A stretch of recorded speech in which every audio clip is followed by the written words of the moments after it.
Hello everyone, welcome. Thank you so much for joining me. My name's Eva. In this healing meditation, we are going to be focusing on just clearing any residual energies, attachments from, I sat down, the intention was from the past year since this is December 29th, but it's really coming through as like from throughout time. We are at this moment of just incredible shift and incredible pivot. And so we're really letting go of all that has been sort of acquired and held on to from the genetic record, from the ancestors, from the kind of deity planes that we're attached to, from this whole cycle, from this whole era, from this whole phase.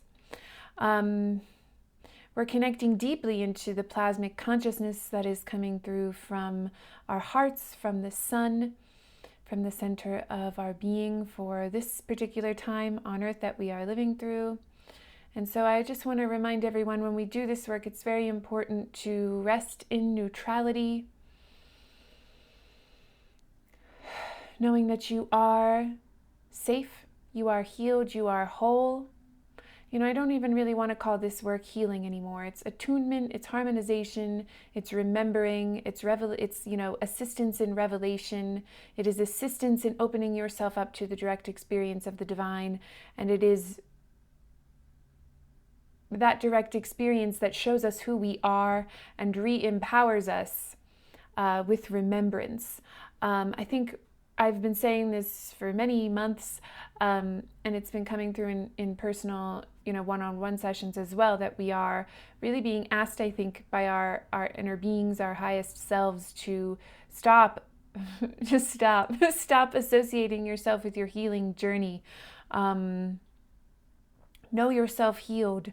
So often these modalities of healing kind of tend to loop time and get us kind of sucked back into blaming and attack and defense and sort of storylines of all kinds of things that we position ourselves against or in opposition to. And this new phase of being is not for that. And I don't want to do that, and I don't want to be a part of that. I want to know myself healed. I want to know myself as I am truly supposed to be functioning, as set in my purpose by the divine. And our function is to know ourselves. Then what are we? Do you believe that you are a being that has to suffer? I don't. And so I'm giving up on all of those things. What comes through in these sessions, what comes through from the code, is kind of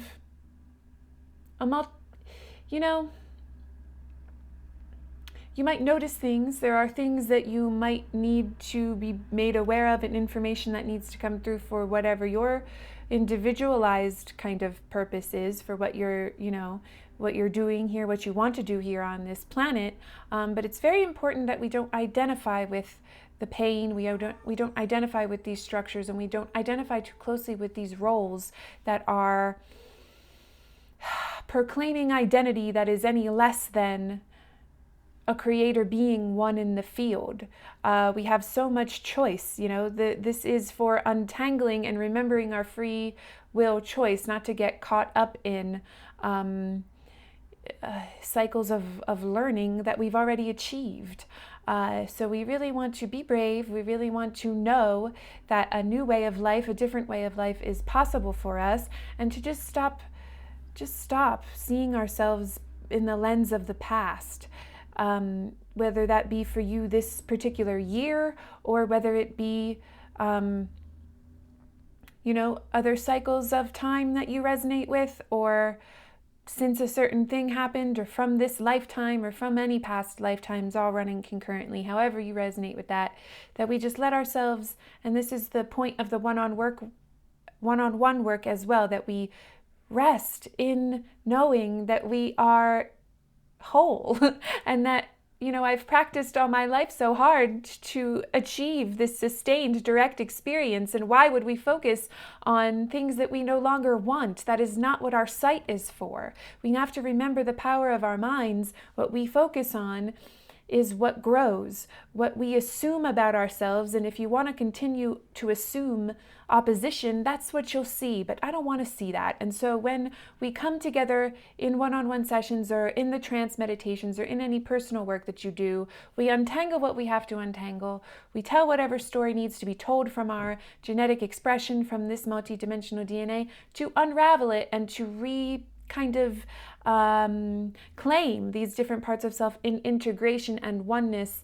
It is not unity consciousness if you continue to insist on seeing difference. So that's not what the work is for, in case you're new here and you don't have experience with the work that I do.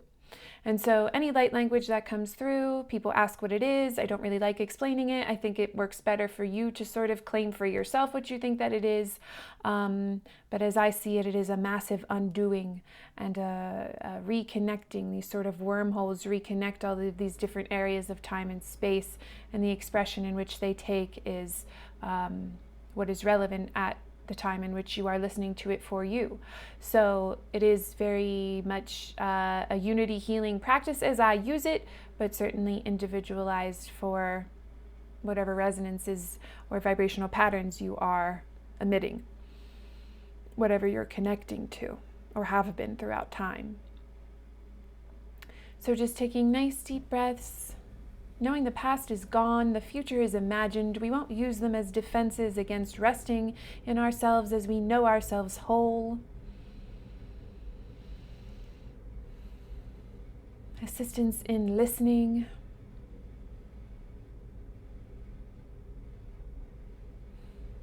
We leave the past behind us. We will not find ourselves there. And we remember as we extend ourselves into our awareness at all levels here together.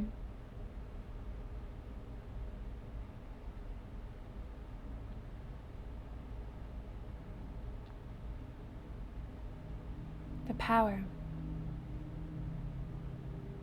of ourselves in co-creation. It's so easy to pay too much attention to physical circumstances.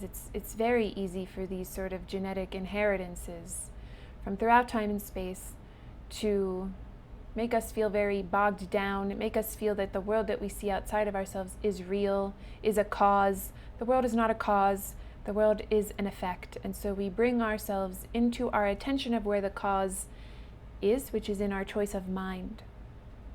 We are here to change our minds about what we are and what we are capable of. We are not here to analyze illusions.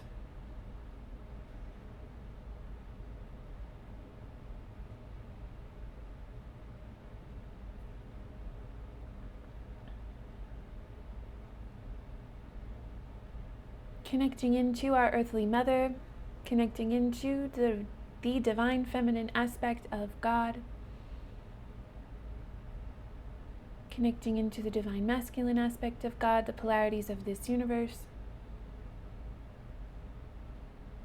and connecting into unified plasmic consciousness of the next harmonic.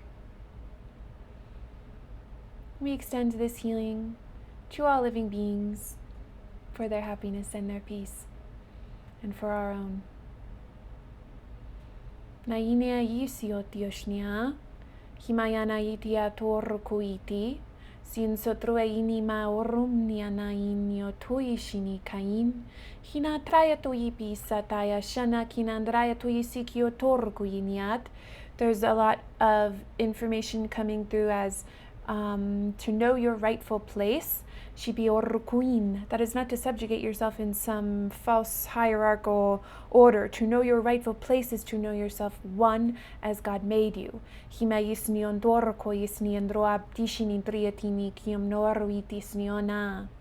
Sinishana traitium nor kiriatisi kiti itri his notoa maishini nanandrabo ruhiti sietaya shinindriatis. And all meaning that you gave and all meaning that you attach to from the past, from past identities. And this comes through multidimensional time space. So however that's coming through for you now, or has come through to you, or as it may come through to you as time moves forward, as we move time forward, as we make time. Siatorkut, as we unravel time, really moving backwards. Shitayasitai kita osum satayas oamnita, himayini toyono arit, kiayas dishtarato koyini hina ritaisiotoishi. Erasing, it's erasing identities of the past. Siatorkuis natra initish, for yourself and for all whom you have come to represent. Shinitis natru amnitia naini torkuitaya sunjokorkua, himayini taini tayakina yanatra, yanain shiti nindoruim natriti sikianis natrais ishitoyorkuitaya, himayana orumnia nain chititi saishikia. So we clear the cellular memory. You have to let this be, you have to let this happen. So the more that you cling on to identifications of the past, the code can't override your will. So the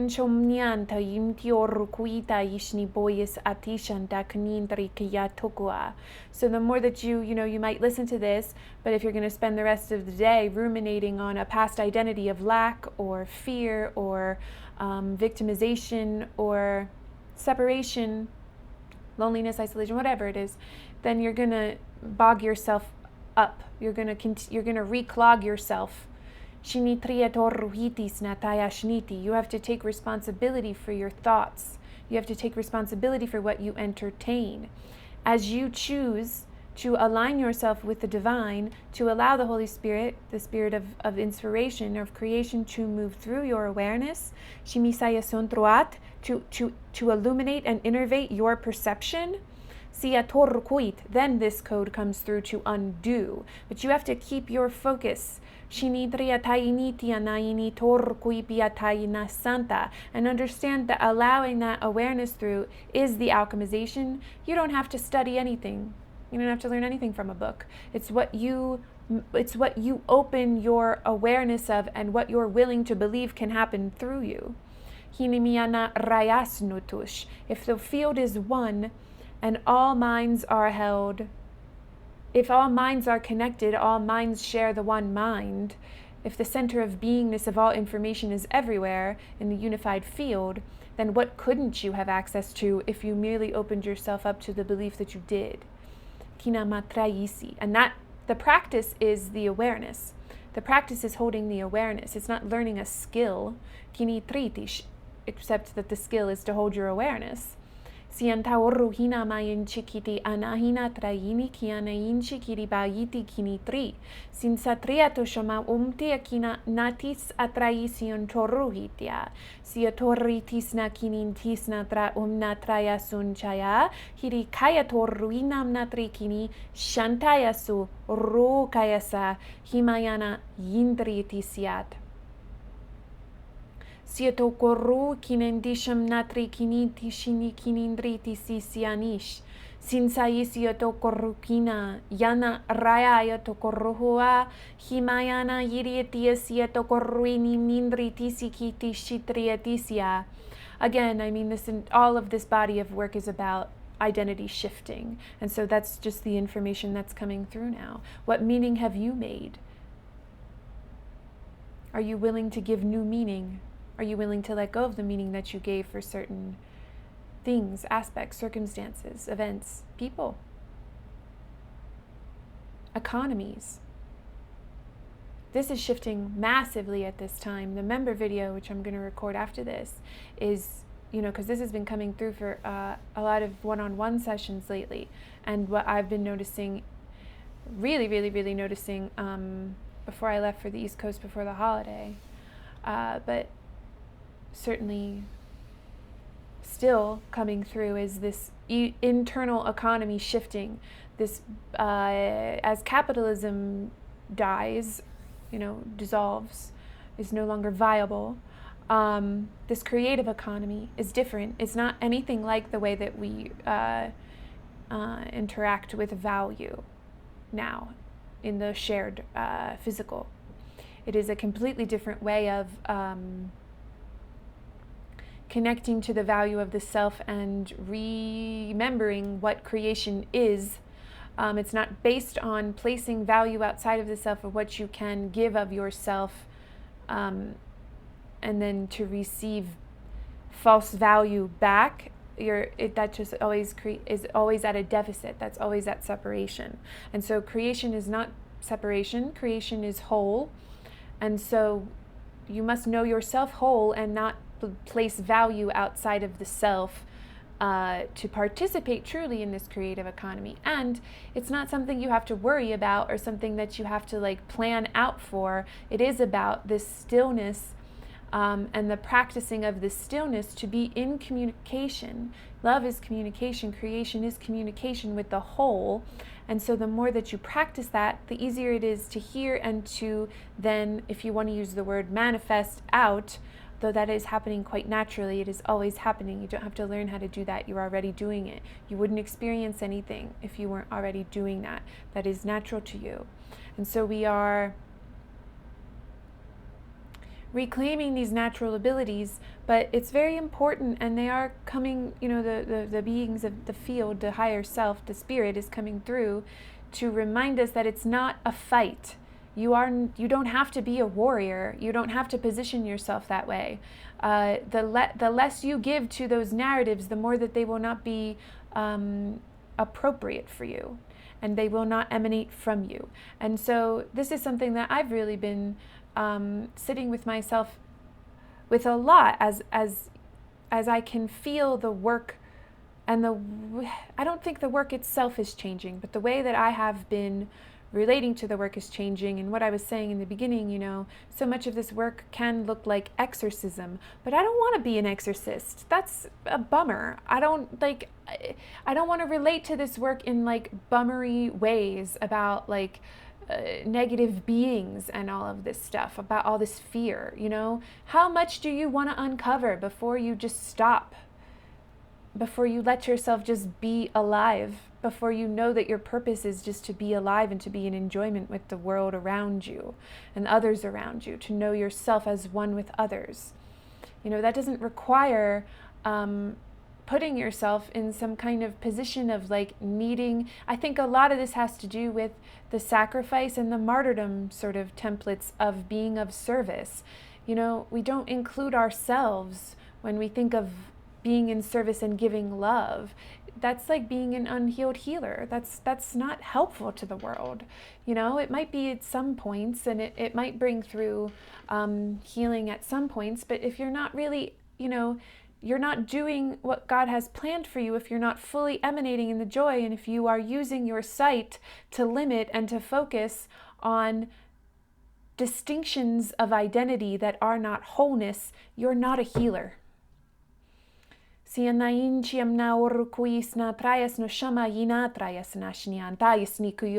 using your projection to limit and to separate. And if there's information that needs to come through because you've been curious about it and you want to know the answer, there's no answers being withheld. But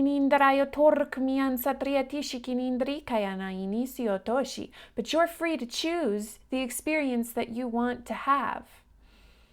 Let it unravel. Let it unravel. There's a strong message coming through of just like, stop projecting that it has to be difficult and painful. Haven't you suffered enough? Haven't you done that enough? Haven't you healed in that way enough? It's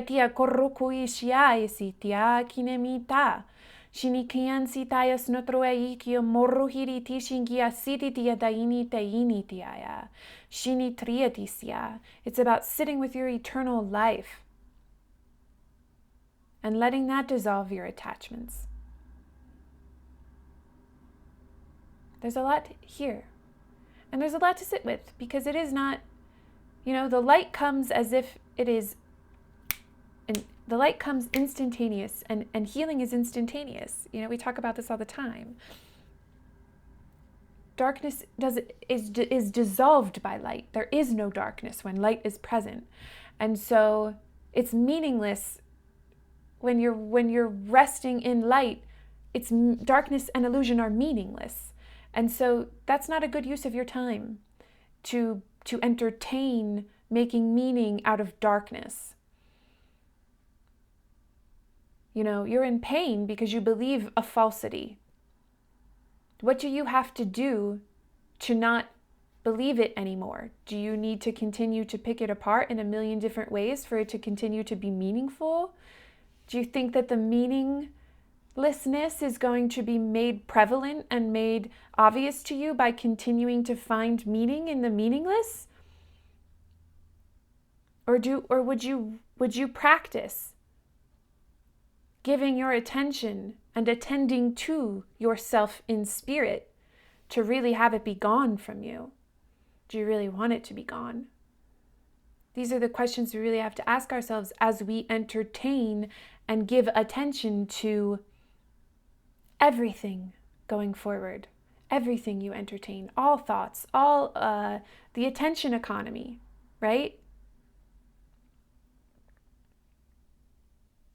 Shifting away from that and redirecting.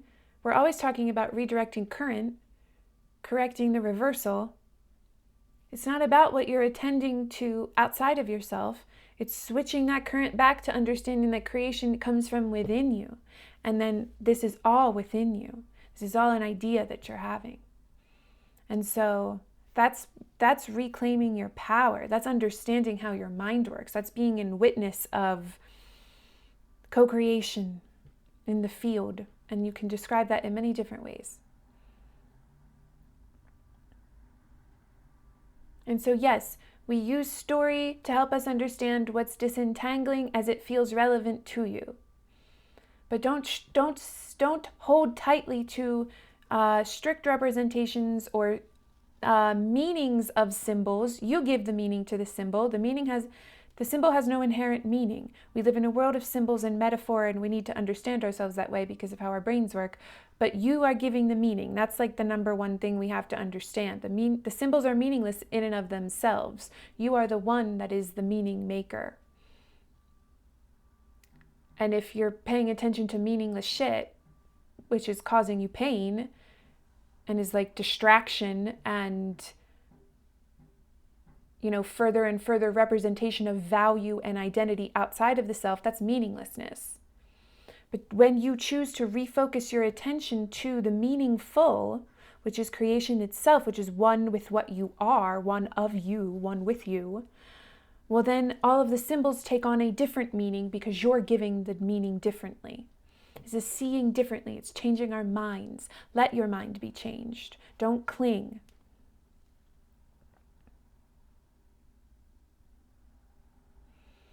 I think we're going to end this transmission here. If you're interested in expanding more into this idea of the creative economy and shifting this shifting to your eternal awareness, allowing that eternal awareness to shift to this inner creative economy, which is then giving and receiving as one of the eternal abundance that you are, you could become a member of the channel, and that will be posted as the same day as this video, because I'm going to do it right now after I stop recording this. Thank you guys so much. Just bringing ourselves back to this moment of self, resting in gratitude for our ability to remember who we are. Amen. If you're interested in going deeper into the work, you can sign up for a one-on-one session on my website. They're in 30-minute or 60-minute increments. Personalized trance work, which is like deep sound healing with the vocal light language code and electronic tones that I make myself individualized for the sessions. Deep reconstruction, realignment, attunement. Again, this reconnection with the unified self naturally moves all the bullshit out of the way. It just naturally dissolves it. You got to let it, but it will. It'll do it itself. So that is always available to you as well. Also written guidance, wisdom, lots of wisdom code, lots of healing comes through that as well. So you can find that all on my website. Thank you so much for watching and for liking and subscribing and doing all of the things and supporting the work. I love you very much, and I hope that you have a very happy new year.